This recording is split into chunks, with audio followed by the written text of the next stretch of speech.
Это снова Илья и мой канал Антимрак.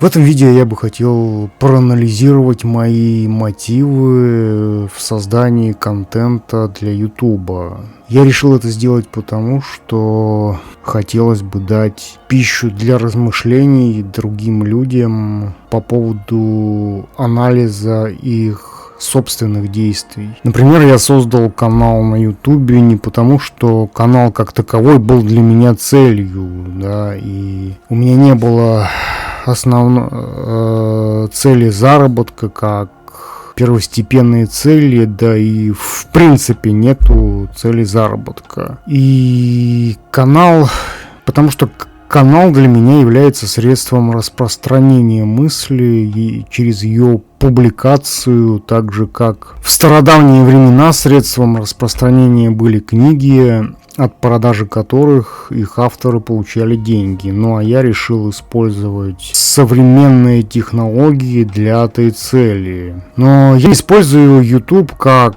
цифровую площадку всего лишь как средство публикации мыслей, которые, насколько я понимаю, не могут быть адресованы массам, а лишь немногим людям, способным осмыслить то, о чем я говорю.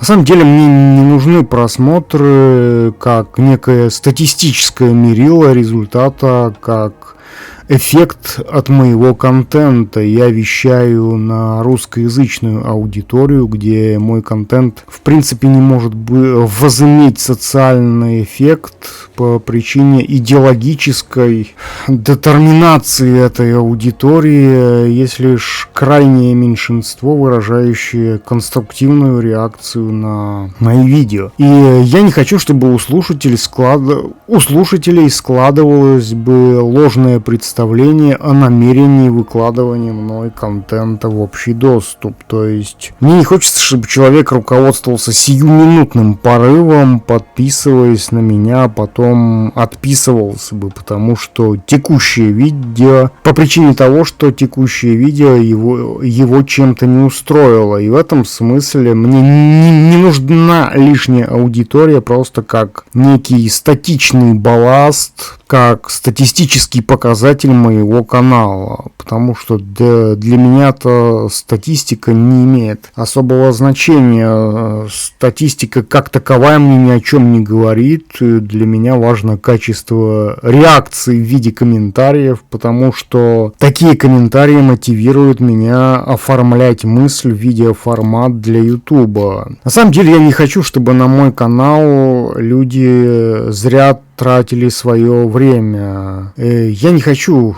потому что как таковая статистика мне абсолютно ничего не дает, так как созданием контента для этого канала я не преследую цель заработка, да и не может такой контент в силу его смысловой специфики по определению быть средством для этого. Например, мне пишут под некоторыми из моих видео, что они считают это тягомотиной, но я не знаю, что люди считают не тягомотиной и на какую реакцию от меня они рассчитывают, когда пишут подобные комментарии. Но я искренне желаю, чтобы люди, которым в принципе не может быть интересен мой контент, не тратили бы ни одной секунды своего времени. Хотя я понимаю, что большинство людей смотрит YouTube ради развлечения себя, но не для задействования своего мышления. То есть в глазах обывателя любой контент изначально воспринимается как нечто претендующее на развлекательные свойства, но в случае с моим контентом надежды не оправдываются, потому что в нем нет ничего внешнего, что могло бы удерживать внимание зрителя. Я изначально не говорю с позиции какой-либо идеологии, потому что у меня нет никаких идеологических взглядов, которые могли бы активировать у зрителя его национальную, политическую, религиозную, либо же еще какую-либо идентичность, которая на протяжении всего существования человечества и стимулировали массы к войнам. Ввиду того, что мое видение изначально не предполагает никакой политической предпосылки, мне кажется странным наличие политических комментариев под моими видео, как будто бы я специально провоцирую людей на такую реакцию.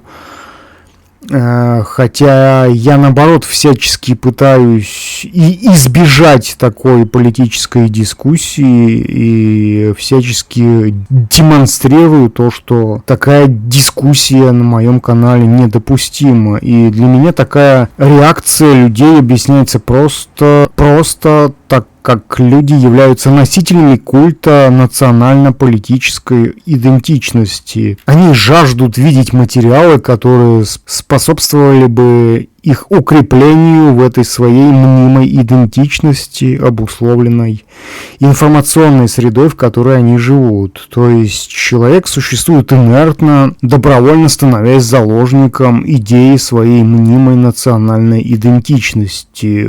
В контексте современных интернет-технологий и распространения информации взгляды обывателя, которые ранее формировались при помощи радио, газет и телевидения, теперь определяются в интернете. Сами технологии принципиально не меняют человека. В интернете он лишь получает большее разнообразие информации, но она оказывает на него все тот же самый развлекательный эффект. Относя себя к той или иной стороне баррикад, человек, по сути, машинально нуждается в упрощенном взгляде на происходящее с ним. Тем самым он машинально же избавляется от самого допущения того, что он существует в системе, определяющейся экономическими факторами, при которой идеология всего лишь обслуживает экономические цели генераторов самой идеологии. Так или иначе, для меня мой канал не является некой площадкой, где я сознательно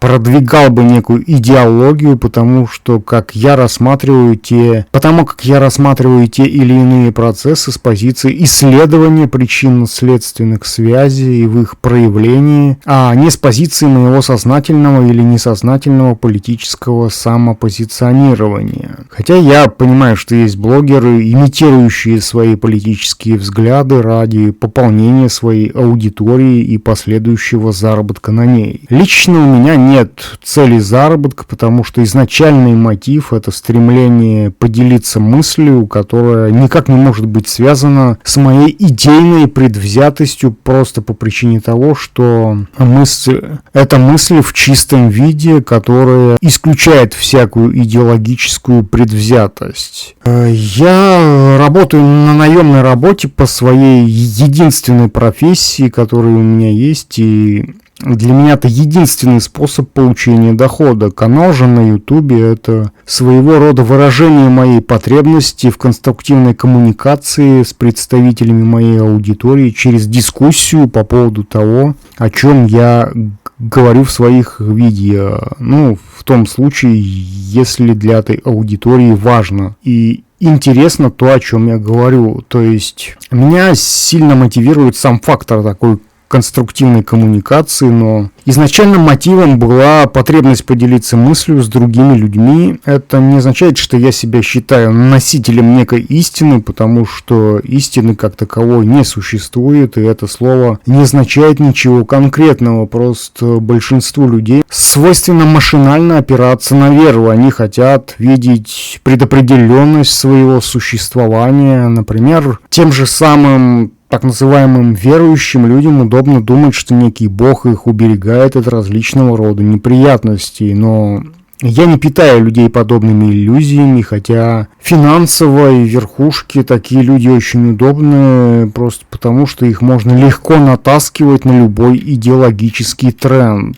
Я говорю об этом не потому, что хочу казаться каким-то принципиальным, я лишь хочу сказать, что я не могу делать то, что противоречит моим взглядам, которые я осмыслил сам для себя, и я не могу делать то, что противоречит моей идентичности на уровне чувства. Многие люди ради денег готовы на все, они готовы на трансляцию любых взглядов и менять эти так называемые свои взгляды в зависимости от размера их выгоды, да, и в зависимости от чувства безопасности, да, которые им дают эти их взгляды. В этом можно убедиться на примере многочисленных каналов, спекулирующих на теме военных так называемых конфликтов. На самом деле, позиционирование себя с какой-либо страны — это всего лишь средство для сбора вокруг себя большой аудитории, потому что массам нравятся темы, побуждающие в них машинальную реакцию коллективной идентичности. Человеку всегда легче представить себя частью чего-то большого, некой условной страны, к которой он имеет отношение только потому, что он относит себя к некой виртуально очерченной территории. Ему, допустим, скажут, что и средства